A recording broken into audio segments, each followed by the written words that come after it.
Taraba crisis, Sardauna LG stakeholders accuse federal government of shielding Fulanis. Stakeholders of Sardauna LG have cried out over alleged bias treatment against them in the ongoing Taraba crisis. The stakeholders claim that the federal government is taking sides with the Fulanis.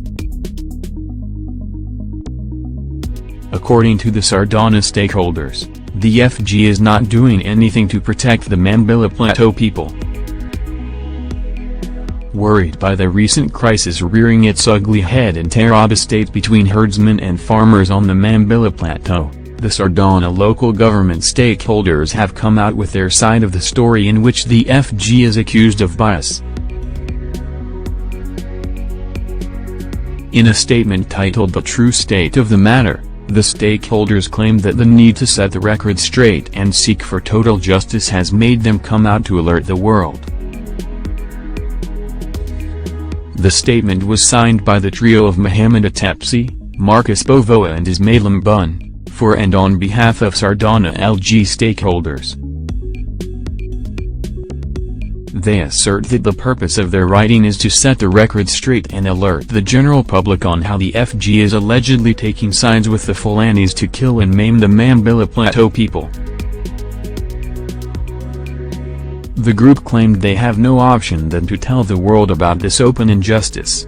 Below are extracts of the statement.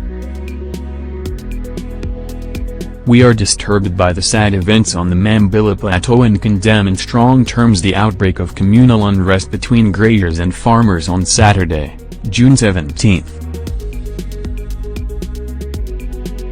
It all started in Garoj village area and spread to other parts of the Mambilla Plateau, resulting in the loss of lives and properties. It is well-known fact that between December 30, 2001 and 2002, certain armed Fulani militia invaded the Mambilla villages Limirama, Tungalugir, Damu etc., where 7 Muslims of Mambilla extraction were murdered in the mosque during morning prayers at Limirama, and this attack escalated to other parts of the plateau which resulted to wanton destruction of lives and properties.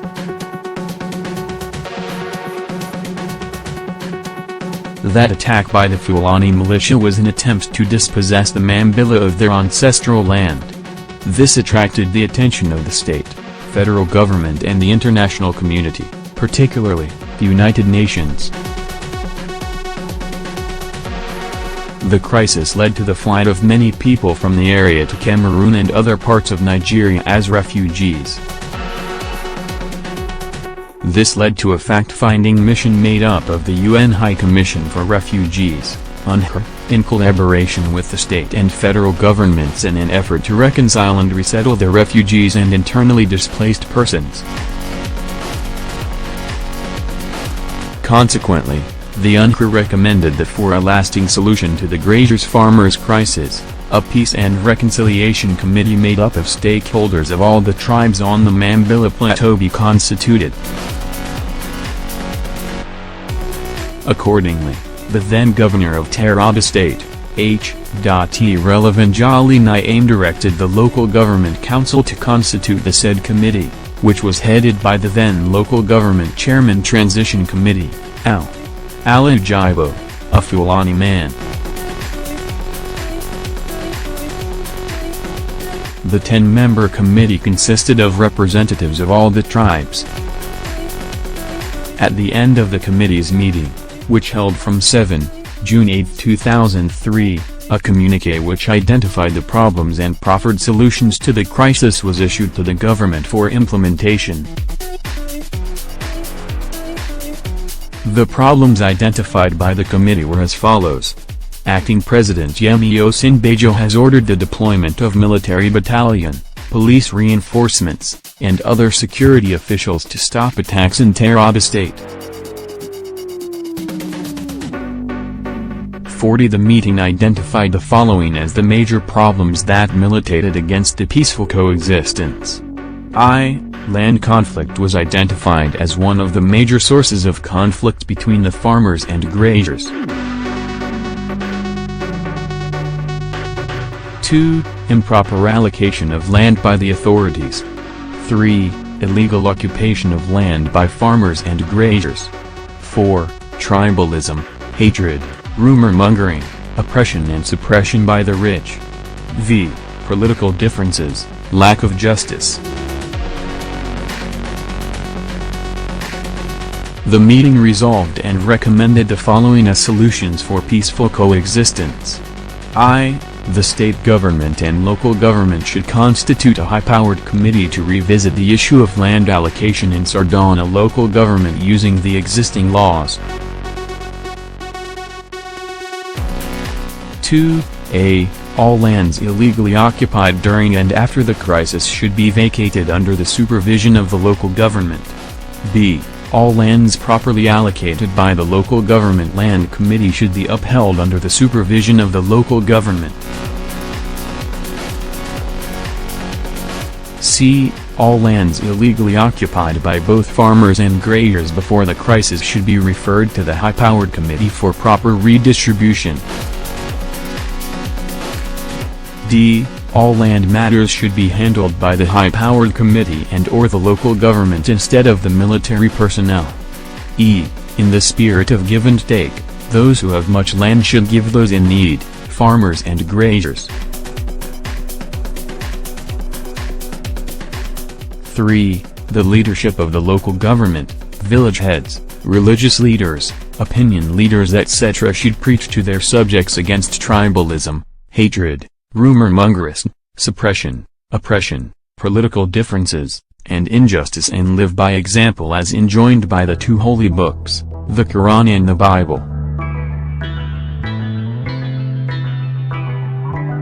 4. Considering the population, terrain, land mass and the army of unemployed youth, there is the need to create more local governments, chiefdoms and districts from the present Sardauna local government. V. The meeting also resolved that the purported petition written to His Excellency by the Mediala Cattle Breeders Association dated 1st of June 2003 be disregarded by His Excellency as the contents were already discussed. V. It was also agreed that from then henceforth anybody who breached the law, no matter his position, should be punished in accordance with the law to ensure justice to all. 7. In the spirit of give and take, the meeting agreed that all concerned should forgive each other and forget their past differences and live together in peace and harmony with each other as a family. Meanwhile, Acting President Yemi Osinbajo has held an emergency meeting with Governor Darius Dixon Ishaku of Taraba State and top security officials following recent killings in some parts of the state. Osinbajo has also ordered deployment of military battalion, police reinforcements and other security officials to the areas affected, Premium Times reports. The acting president in a statement by his spokesperson, Leolu Akand, on Thursday, June 22, condoled the victims of attacks in a number of communities in Taraba. Osinbajo condemned the acts of violence, noting that those who carried out the attacks would be brought to book. Acting President Osinbajo has therefore ordered the deployment of an extra military battalion, police reinforcements and also a deployment of the Nigeria Security and Civil Defense Corps to the areas affected. Equally, the acting president has ordered the provision of relief materials to be delivered to the affected communities in Ofi, Mayodaga, Mayosina, Tamia, Kwara, Tungan-Lugir, Timjire, Ngaroj and other villages in the hinterlands of Mambilla Plateau, the statement said.